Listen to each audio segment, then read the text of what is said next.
नमस्कार, कैसे हैं आप लोग। उम्मीद करता हूं कि आप लोग बहुत बेहतर होंगे। एसएससी एमटीएस 2025 वाले जो एस्पिरेंट हैं उनके लिए बहुत बड़ी अपडेट है।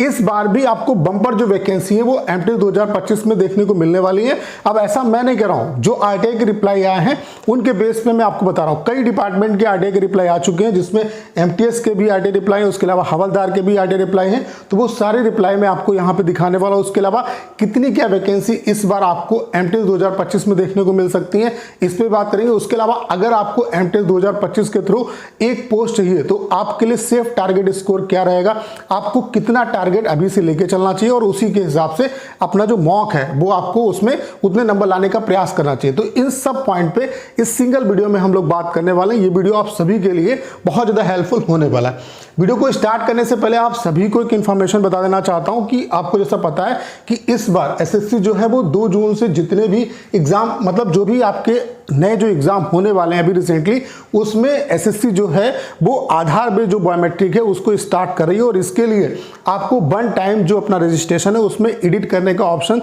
दिया जा रहा है। आपको अगर कुछ भी अपने जो रजिस्ट्रेशन है उसमें अगर आपको कुछ भी चेंजेस करने, जैसे कि फोन नंबर में चेंज करना है, मेल आईडी में चेंज करना है या कुछ भी चेंजेस करने हैं, तो आप 31 तारीख तक यहाँ पे चेंजेस कर सकते हैं। ये जो फैसिलिटी है वो केवल एक बार ही आपको दी जा रही है, यानी कि बार बार आपको मौका नहीं मिलेगा। तो अगर आपको कोई भी चेंजेस करना है तो भाई 31 तारीख से पहले चेंजेस कर लो, बाद में आपको ये अपॉर्चुनिटी नहीं मिलेगी। ये वन टाइम आपको ऑप्शन दिया जा रहा है। उसके अलावा आपको जो भी डिटेल डालनी है वो अपनी 10th की जो मार्कशीट है उसमें जो आपके फादर का नेम है, उसके अलावा जो मदर का नेम है, जो डेट ऑफ बर्थ है, वो सारी जो डिटेल है वो आप उसी के बेस पे डालेंगे, ठीक है। उसके अलावा अगर आपको अपने आधार में कोई भी अपडेट कराना है तो आप अपडेट करा लो, बाकी फिर बाद में आपको दिक्कत यहाँ पे आने वाली। तो ये काम सभी एस्पिरेंट को करना है, ये सभी के लिए मैंडेटरी है। उसके अलावा आपको पता है कि आपका जो रिवाइज जो कैलेंडर है वो आपका आ चुका है और आपको अपनी जो एमटीएस की डेट है वो भी पता चल चुकी है। आप देख सकते हैं जो एमटीएस का एग्जाम है, आप देख सकते हैं नोटिफिकेशन जो है वो 26 जून को आएगा।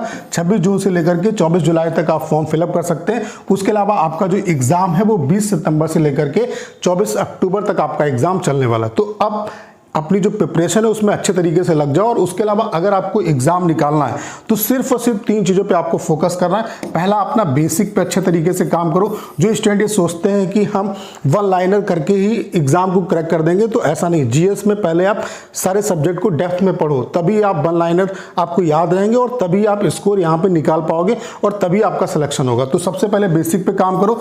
उसके अलावा पीवाईक्यू जो है वो आपकी टंग पे होना चाहिए और रिलेवेंट जो है वो आप मॉक लगाओ। बस इतना ही आपको काम करना है। और प्रीवियस ईयर क्वेश्चन में भी जो लेटेस्ट के क्वेश्चन है वो आपको लगाने की जरूरत है। बहुत ज्यादा पुराने जो क्वेश्चन है उन पे आपको फोकस नहीं करना है। और इसके लिए मैं आपको रिकमेंड करता हूं, आप टेक्स्ट बुक की जो है 5 सब्जेक्ट की उन्होंने जो क्वेश्चन बैंक है वो आपके लिए लॉन्च कर दी है। जैसे कि आप देख सकते हैं इंग्लिश की है, उसके अलावा कंप्यूटर की है, रीजनिंग की है, उसके अलावा मैथ्स की है, उसके अलावा जीएस की। अगर आप किसी भी एग्जाम की प्रिपरेशन कर रहे हैं तो ये बुक आपके लिए one of the best book है। क्यों है? सबसे बड़ी बात क्या है कि यहाँ पे आपको अपडेटेड क्वेश्चन मिल जाते हैं, 2025 तक के क्वेश्चन यहाँ पे। उसके अलावा एग्जाम वाइज, टाइप वाइज आपको क्वेश्चन दिए हुए हैं। उसके अलावा यहाँ पे जो सबसे इंपॉर्टेंट चीज है जो आपको किसी भी बुक में नहीं मिलेगी, आपको पता है कि टेक्स्ट बुक के पास 11 साल का एक्सपीरियंस है। 3.5 करोड़ बच्चों का अटेम्प्ट, जो मॉक अटेम्प्ट का डाटा है वो उनके पास है। और इस डाटा को यूज करके इन्होंने जो बुक बनाई है उसमें आपको किस क्वेश्चन में कितना टाइम लगना चाहिए वो दिया हुआ है। उसके अलावा आपका एक्यूरेसी लेवल दिया, मतलब किस क्वेश्चन को कितने % बच्चों ने सही किया। तो इससे आपको पता चलेगा कि किस क्वेश्चन का डिफिकल्टी लेवल हाई है और किसका इजी। इससे क्या है कि आप लास्ट टाइम पे जब आपका एग्जाम नजदीक होगा तो जो क्वेश्चन अच्छे लेवल के हैं उनको आप रिवाइज कर पाएंगे। और अभी यहाँ पे इनका जो ऑफर चल रहा है, ये जो ऑफर है वो 17 तारीख से लेकर के 20 मई तक चलने वाला है। इसमें आपको फ्लैट 50% का ऑफ मिल रहा है। ये 5 सब्जेक्ट की जो क्वेश्चन बैंक है वो केवल और केवल आपको 1997 रुपए की मिल रही है, यानी कि आपको किसी भी कूपन कोड को लगाने की जरूरत नहीं है। परचेज करने का जो लिंक है वो डिस्क्रिप्शन और कमेंट बॉक्स में पिन किया हुआ। अगर आप कंबो लेते हैं तो 50% का ऑफ मिलेगा। उसके अलावा अगर आप सिंगल बुक भी परचेज करते हैं तब भी आपको 40% का यहाँ पे ऑफ मिलने वाला है। तो परचेज आप कर सकते हैं। परचेज करने का जो लिंक है वो डिस्क्रिप्शन और कमेंट बॉक्स में पिन किया हुआ है, वहां से आप परचेज कर लीजिए। तो अब देख लेते हैं आरटीआई रिप्लाई। ये आप देख सकते हैं मुंबई जीएसटी का आरटीआई रिप्लाई है। मुंबई जीएसटी में आपकी जो एमटीएस की वैकेंसी है वो 6 वैकेंसी आपकी रिपोर्ट हो चुकी है, जिसमें आप देख सकते हैं जनरल की 4 वैकेंसी है, एससी की 0 वैकेंसी है, एसटी की 1 वैकेंसी है, ओबीसी की 1 वैकेंसी है और ईडब्ल्यूएस की यहाँ पे 0 वैकेंसी। उसके अलावा आप देख सकते हैं यहाँ पे सैंक्शन स्ट्रेंथ, वर्किंग स्ट्रेंथ, ये डाटा है। ओवरऑल आपकी जो वैकेंसी है यानी कि जीएसटी एमटीएस की आपकी 2025 के लिए आपकी मुंबई जीएसटी में वैकेंसी 6 वैकेंसी जो है वो आपकी रिपोर्ट हो चुकी है। उसके अलावा आप देख सकते हैं ये आपका लखनऊ जीएसटी का आरटीआई रिप्लाई है। यहाँ पे हमने पूछा था सैंक्शन स्ट्रेंथ, वर्किंग स्ट्रेंथ और बैक एंड वैकेंसी का डाटा। उसके अलावा ओवरऑल वैकेंसी भी मांगी थी। फिर से हमने जितने भी सीबीडीटी के जितने भी जोन है, उसके अलावा सीबीआईसी जो डिपार्टमेंट है, सभी जोन में हमने आरटीआई फाइल कर दी है। उनके जैसे रिप्लाई आएंगे मैं आपको वीडियो बना के इन्फॉर्म करूंगा। तो लखनऊ जो जीएसटी है वहाँ पे एमटीएस की जो ओवरऑल सैंक्शन स्ट्रेंथ है वो आपकी 51 है। उसके अलावा जो वर्किंग स्ट्रेंथ है वो 41 है, यानी कि 10 वैकेंसी वैकेंट है। तो आप ये मान के चल सकते हो कि 5 वैकेंसी के आसपास लखनऊ जीएसटी में भी आपकी वैकेंसी आ सकती है। ठीक है, उसके अलावा आप नेक्स्ट जो आरटीआई रिप्लाई है वो देख सकते हैं। ये आपका हवलदार का है, बड़ोदरा जोन का। हवलदार की बड़ोदरा जोन में जो वैकेंसी है वो आप देख सकते हैं। ओवरऑल 46 जो वैकेंसी वो आपकी रिपोर्ट हो चुकी है, जिसमें आप कैटेगरी वाइज वैकेंसी देख सकते हैं। यूआर की 21 वैकेंसी है, एससी की 3 वैकेंसी है, एसटी की 7 वैकेंसी है, उसके अलावा ओबीसी की 11 वैकेंसी है, ईडब्ल्यूएस की 4 वैकेंसी है। ओवरऑल 46 वैकेंसी यहाँ पे हवलदार की बड़ोदरा जोन में आपकी रिपोर्ट हो चुकी है। ठीक है, उसके अलावा नेक्स्ट आप आरटीआई रिप्लाई देख सकते हैं। ये आपका है दिल्ली का इनकम टैक्स डिपार्टमेंट का, दिल्ली जोन का इनकम टैक्स डिपार्टमेंट का। बाकी जितने भी जोन है उनमें भी हमने आरटीआई फाइल कर दी। उसके अलावा एक और मैं आपको अपडेट देना चाहता हूं कि इस बार जैसे कि सीजीएल में आप देख सकते हैं कि इनकम टैक्स डिपार्टमेंट में 8500 प्लस वैकेंसी है। तो आपको एमटीएस में भी जो इनकम टैक्स डिपार्टमेंट है उसमें अच्छी खासी जो वैकेंसी वो आपको इस बार भी देखने को मिलने वाली है। यहाँ पे आप देख सकते हैं एमटीएस की अगर हम बात करें तो एमटीएस की जो सैंक्शन स्ट्रेंथ है वो 1652 है। उसके अलावा जो वर्किंग स्ट्रेंथ है वो 622 है, यानी कि यहाँ पे 1030 जो वैकेंसी है वो आपकी वैकेंट है। तो आप देख सकते हैं इस बार इनकम टैक्स डिपार्टमेंट में दिल्ली जोन में भी ठीक ठाक वैकेंसी आ सकती, क्योंकि 1030 वैकेंसी वैकेंट है। उसके अलावा ओवरऑल सभी जोन में हमने आरटीआई फाइल कर दी है। जैसे ही रिप्लाई आएगा मैं आपको वीडियो बना के इन्फॉर्म करूंगा। ठीक है, तो ये आपके आरटीआई रिप्लाई आ चुके हैं। उसके अलावा अगर हम बात करें कि टोटल कितनी क्या वैकेंसी आ सकती है इस बार, तो आप ये मान के चलिए कि 5000 प्लस वैकेंसी ही आपकी रहेंगी।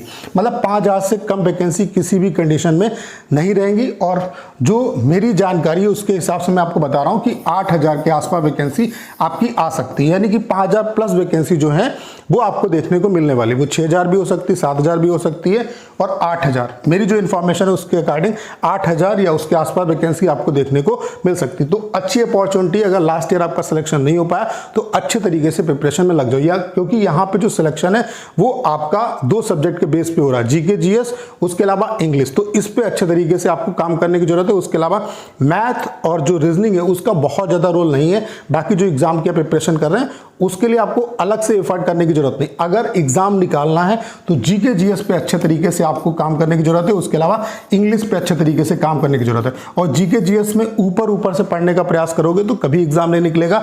आप जितने भी सब्जेक्ट हैं उनको पहले उनकी थ्योरी कवर करो, आप अपने नोट्स बनाओ और फिर वन लाइनर करो, तब जीएस में आप क्वेश्चन निकाल पाओगे। ठीक है, ऐसे इंग्लिश में भी आप पहले वोकैब पे काम करो, ग्रामर पे काम करो, न्यूज़पेपर रीडिंग करो और तब आपके इंग्लिश में क्वेश्चन अच्छे खासे निकलेंगे और करेक्ट भी होंगे। तो ये एक आपके लिए राइट स्ट्रेटजी। उसके अलावा टारगेट स्कोर आपको क्या लेके चलना है, तो 100 प्लस का आप टारगेट स्कोर लेके चलो। इससे कम पे आपका सिलेक्शन नहीं होगा। अगर वाकई में आपको सिलेक्शन लेना है तो 100 प्लस का टारगेट लेके चलो। 100 से जितना आप ऊपर जाओगे वो आपको अपना जो होम स्टेट है वो दिलाने में आपको हेल्प करेगा। तो 100 प्लस से नीचे आपको सोचने की जरूरत नहीं, क्योंकि कट ऑफ यहाँ पे ठीक ठाक जाती है और स्टेट वाइज जाती है। तो 100 से जितना ऊपर जाएंगे वो आपके लिए सोफा सो गुड। तो अभी अगर आप मॉक दे रहे हैं तो 100 प्लस का ही टारगेट लेके चलो। और अगर इतना नहीं आ रहा तो देखिए कहाँ पे कमी हो रही है। मॉक को अच्छे तरीके से एनालिसिस भी करने की जरूरत है। बाकी प्रीवियस ईयर क्वेश्चन अच्छे तरीके से करो और प्रीवियस ईयर क्वेश्चन के लिए टेक्स्ट बुक की ये 5 जो सब्जेक्ट की बुक है ये आपको मैं रिकमेंड करना चाहता हूँ। अच्छी किताबें, क्योंकि सबसे बड़ी बात क्या है कि यहाँ पे किस क्वेश्चन में कितना टाइम देना है ये आपको दिया हुआ है। उसके अलावा 2025 तक के जो क्वेश्चन है वो यहाँ पे आपको मिल जाते हैं, अपडेटेड बुक है। उसके अलावा यहाँ पे क्या है कि क्वेश्चन का डिफिकल्टी लेवल भी दिया हुआ है। ये इसलिए ये किताबें औरों किताबों से अलग हैं, इसलिए मैं आपको रिकमेंड करता हूँ। और अभी सेल चल रही है, ये सेल 17 तारीख से लेकर के 20 तारीख तक चलने वाली है। तो इस टाइम ड्यूरेशन में आप बुक जो है वो परचेज कर सकते हैं। अभी आपको फ्लैट 50% का ऑफ मिला अगर आप कंबो लेते हैं। उसके अलावा अगर आप सिंगल बुक भी परचेज करते हैं तब भी आपको 40% का यहाँ पे ऑफ मिलने वाला है। परचेज करने का जो लिंक है वो डिस्क्रिप्शन और कमेंट बॉक्स में पिन किया हुआ है, वहां से आप परचेज कर सकते हैं। तो करना क्या है, इस वीडियो को शेयर करना है। उसके अलावा अगर आप चैनल पर नए और आपने अभी तक इसे सब्सक्राइब नहीं किया है तो प्लीज चैनल को सब्सक्राइब करना मत भूलिएगा।